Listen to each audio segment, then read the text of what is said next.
Okay, hey, this is Mark coming to you from Baker's Green Acres. Today's the 21st of May, 2018. And I want to broach a subject because here we are getting close to the end of May. And typically, at least up where we are anyway, people start thinking, hey, time to start getting the garden in, right? And so I thought what I would do is just run through some of the things that we do and, start the conversation because there is so much information out there about food production, backyard, small farm, greenhouse, there's so much of it out there. And there's a lot of great information. I can only take in so much. I'm the type that takes in what seems to be something that I can do, and then I do it, and then it either works or it doesn't, and then we continue to do it. Now, a couple years ago, it would have been the winter before last, I was making videos about this little greenhouse that we set up, and it's 20 by 12, I guess. So as far as greenhouses go, it's pretty small. It's got a double filament on it. That means it's 2 layers here. And then there's an air pump right over there that you can run, and it will puff it up. And it puts a dead air space in between it. And it has, insulating value. And you can keep this warm a lot longer. Now, this time of the year, I don't really need that, because what it's used for this time of the year is to get all of our starts going. And that's what we have here. This is all the stuff that we want to have in the garden.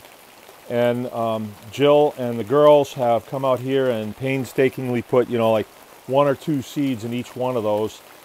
And there's several ways to do it. I mean, we've used soil blocks before, and, there's a lot of ways to do it. But this is the way we're doing it. We put it in these little containers and then put a seed in it, put a marker in it. And that's not really the only place that we get our starts from. Like, we visit other people that are in the greenhouse business, and if they have something cool, hey, we'll get that, and then there's the possibility that it might be something that that they've developed in this area that works really well in this area, and we may want to keep some of those seeds for our next year. So the greenhouse is part of a bigger system. It is what we use to get things going at this time of the year, and we are a little on the late side. I mean, we could have started this a month ago, even 6 weeks ago, because it was warm enough. Heck, I could have started. I got a wood stove in here. I could have started it in February if I wanted to, if I feel like getting up at night. But there really isn't any need for it for me, because the idea of our vegetable food production is nothing more than for our family. And I just want to show you something here. This is, I recently got a rototiller, and I finally figured out how to really use it well. You can tell it's raining pretty good right now, so I can't get this out here, or it's going to get, but look at that.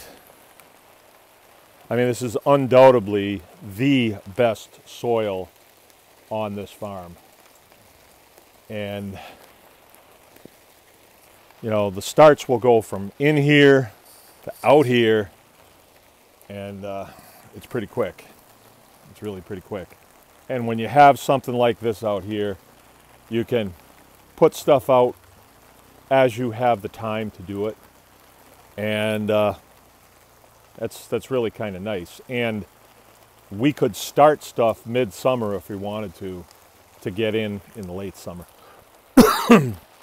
The greenhouse is, it's part of a system here. All right, so you have the garden here. That's part of it. But without the greenhouse, you're going and buying starts someplace else, right?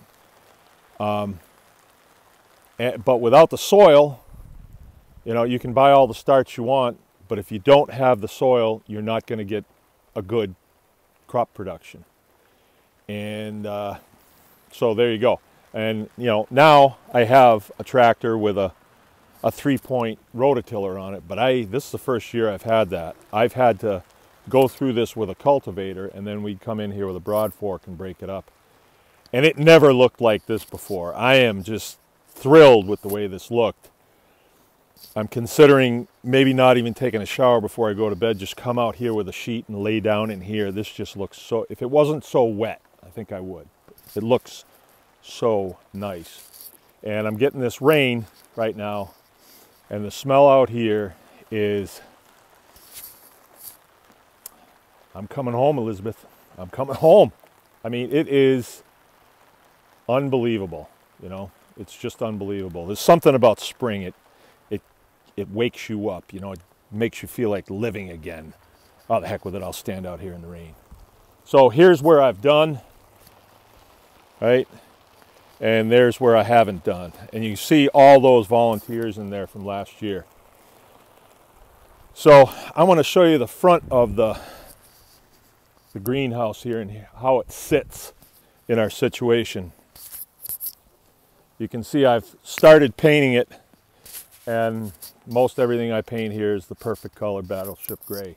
So I've started painting it, and I didn't quite finish, but I'll get to that. Now it's raining, so I can't. And I like to do stuff like this time of night anyway. And so here's how that sits. Greenhouse, and then the garden's right there. So it's real nice. Then we have some fruit trees up here. You gotta have rhubarb. That's a hugel mound.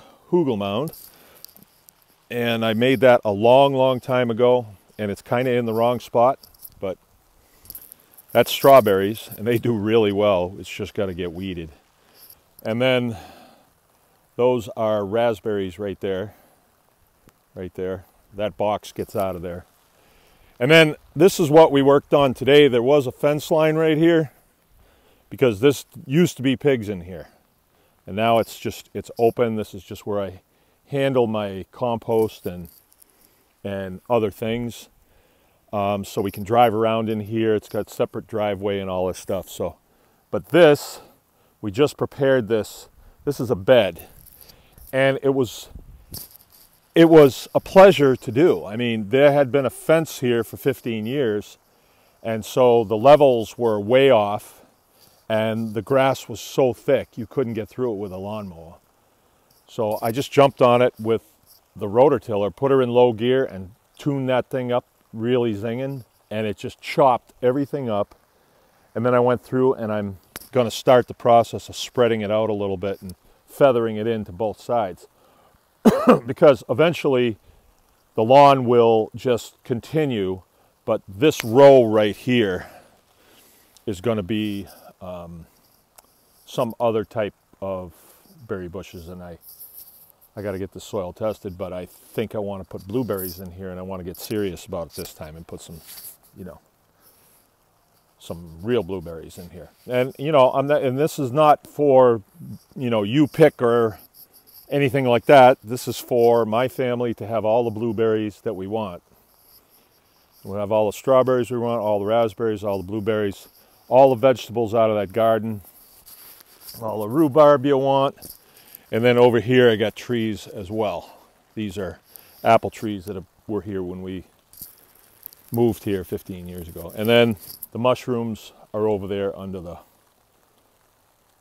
right there, under the trees. So, and that's something I need to check before I go in, because there might be some mushrooms out there. It's been kind of raining all day today. But we're going to spend more time on this discipline, because in the homestead model, we're going to have time to be as diversified as we want to be, and that is the beauty of the homestead model. So, this is Mark from Baker's Green Acres. Remember, anyone can farm.